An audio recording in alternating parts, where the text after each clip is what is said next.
Hi, welcome to Manas Shield YouTube channel. Before we start, kindly subscribe to my YouTube channel. Thank you. Let's start the video. If you haven't watched the previous video, I'll link it in the description box, or you can click here. Tensura Volume 20. Chapter 3. The Titan of Shakeout. General's Battle.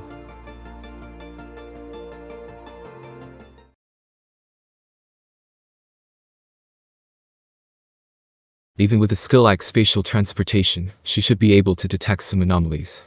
Shion, who could perform spatial domination, had her surroundings well protected. And yet Demon Lord Dagruel was there. Why is Dagruel Dono here? Shion asks as she turns to face the giant standing behind him on the long wall. Dagruel answers gently. Dagruel is a surprisingly gentlemanly man now, if not in the past. I was walking slowly, but you didn't see me by any chance, did you? If so, you're not even qualified to stand before me. It would be foolish to take you seriously. What? Shion did not feel that she was being mocked. On the contrary, she felt that Dagruel was speaking the truth in a very gentlemanly manner. From Dagruel's point of view, Shion must have been like a little girl. Now she understand. Even though Shion and Dagruel had met each other many times, they had the same intimidating presence as if they were different persons. Dagruel was undeniably radiating the air of a champion. Shion, however, silenced her with his spirit. She defied the intimidation and came forward. I will say to myself, I am qualified Warlord Shion, as Demon Lord Remure-sama's most trusted secretary. I am your opponent. Shion said her name, adding a few extra words on her own. Then, she raised her sword Hercules Deluxe at Dagruel. Some kind of skill, or a trick, there must be a reason for this phenomenon, even if there is a difference in their abilities. If the movement is based on spatial interference, there must be traces left behind. Even if it was a high-speed movement, it is impossible that there is not even an oscillation of the air. Shion tells herself not to be fooled by Dagruel's bluff. But if this... what's the point in even thinking about it?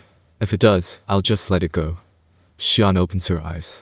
If the answer was as bad as Shion imagined, then admitting it would be tantamount to defeat. Since further protests would be pointless, she decided that there was no point in even thinking about it. With Luminus Sama behind me, it would be my duty to analyze Dagruel's strength, even if only a little. This boldness is one of the good things about Shion. Shion lets out a yelp and immerses her mind into the combat mode. Her body, optimized with the unique skill cook, helps Shion to increase her strength beyond her existence value. With infinite regeneration, Shion's body has been made to be highly suited for close combat, surpassing even that of a giant. Physically immortal, Shion will never die unless her spirit is shattered. Even now, it easily responds to Shion's wishes by accepting forces that exceed the limits of its physical body. The full force of the blow was so great that it was almost to the ultimate realm. Shion was going to expose all her power from the very first move, and she was going to bury Dagruel. No? Get everyone out of here. This whole area will be wiped out.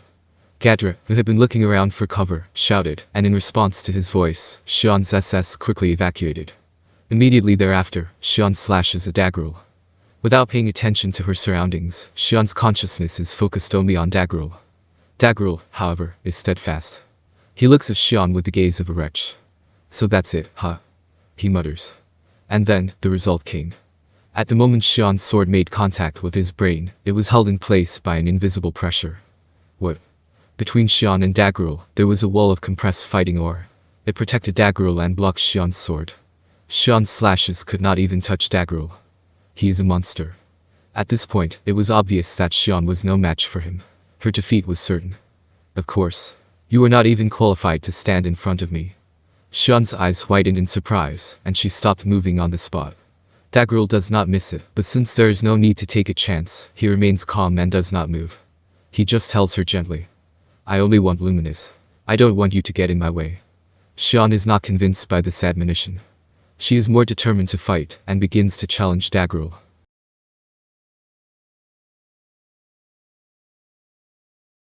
Thus, the battles began in various locations. As for the situation, Dagruel's side is in the lead. In such a situation, Ultima was fighting a desperate battle after Shion. Isn't it funny? Why are you so unconcerned with my nuclear cannon hitting you? She says indignantly to Fen, but his expression is not as relaxed as it should be.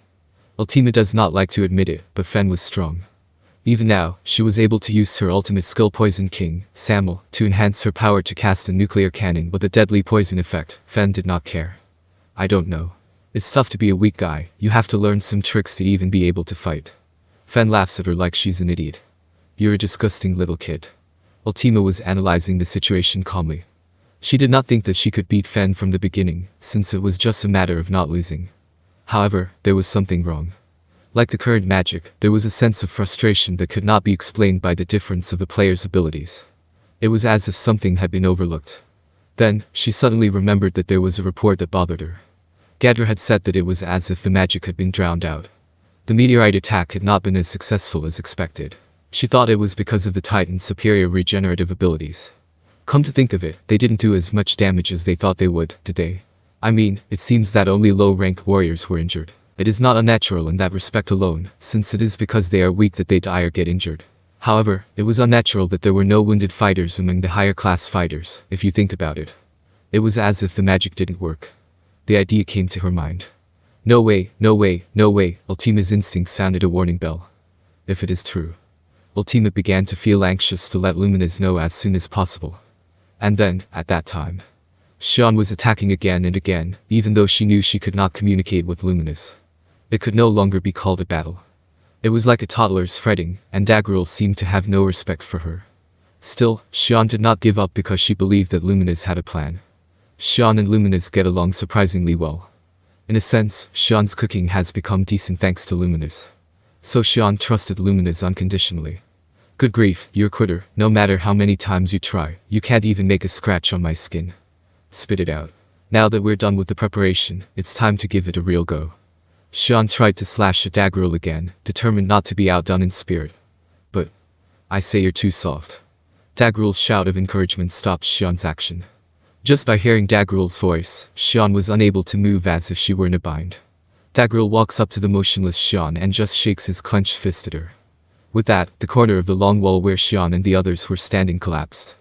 Even 2,000 years of history were powerless against the fury. And not to mention Shion, who took the direct hit. It is not a sad situation, but the natural order of the law of the jungle. It is simply a case of the absolute strong eliminating by violence those who stand in the way of its will. Thus, Dagruel was about to win, but Shion had a smile on her face. Shion's eyes caught the light of the magic circle shining at Dagruel's feet. And the next moment, "You are the sweet one," was released with a dignified cry that seemed to blow away the dust that had been flying around in the air. With a scent as sweet as a rose, a radiantly beautiful girl in a jet-black dress appeared on stage. The silver-haired girl who fluttered down in front of Shion is the Demon Lord Luminus, the ruler of this land. She was staring at the Demon Lord Dagruel with her gold and silver heterochromia eyes, which held an intelligent will. Then, without a moment's delay, she completed the trap she had laid. Perish. Sanctuary disintegration.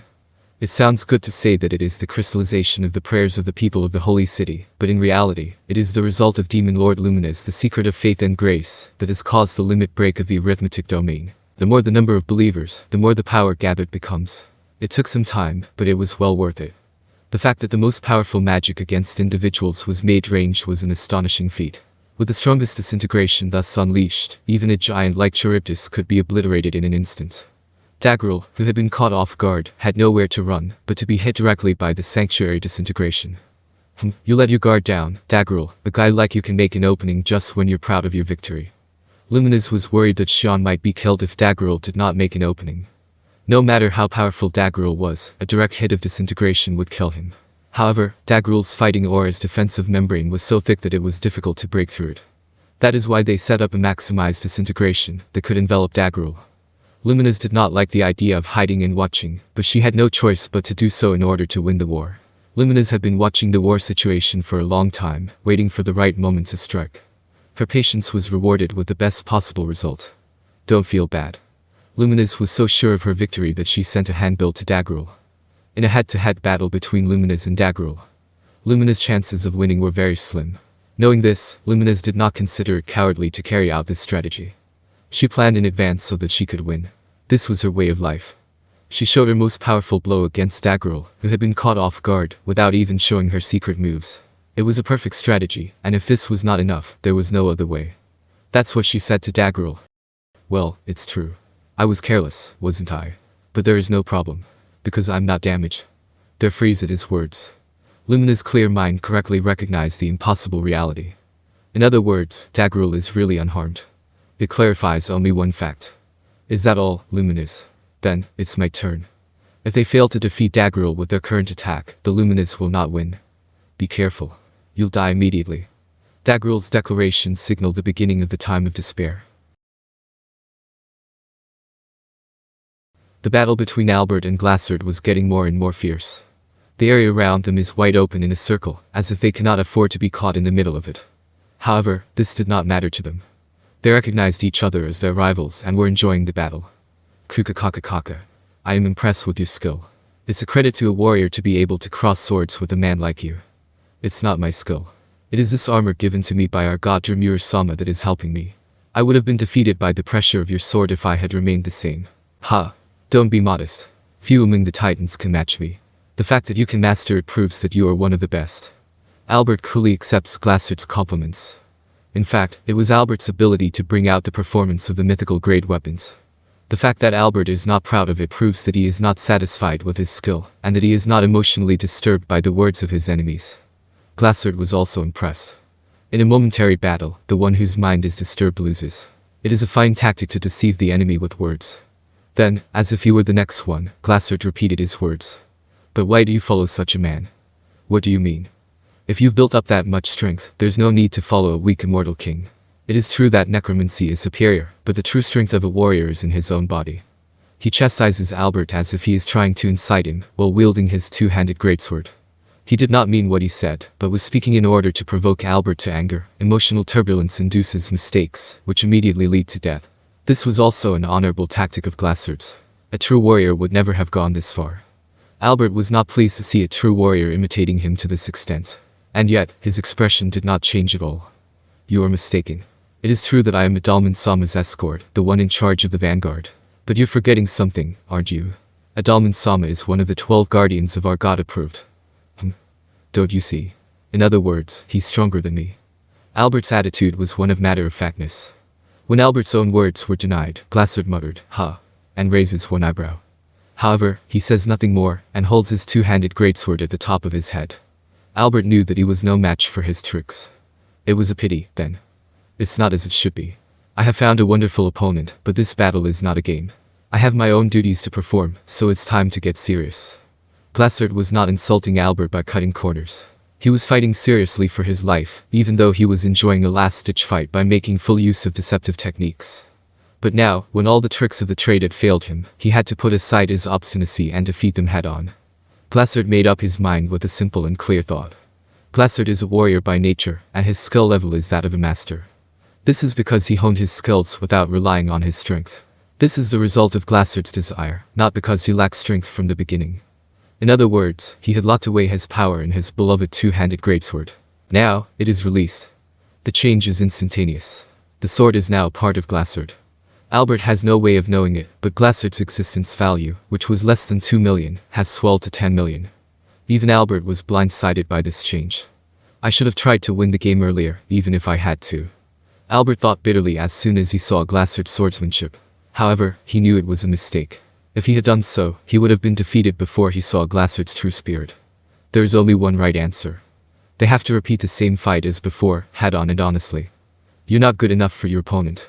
That's exactly what he say. The fierce sword fight begins again. Albert is overwhelmingly at a disadvantage. Like a willow that catches a storm, Albert can only fight against the fury of Glassert. However, Albert's eyes did not give up.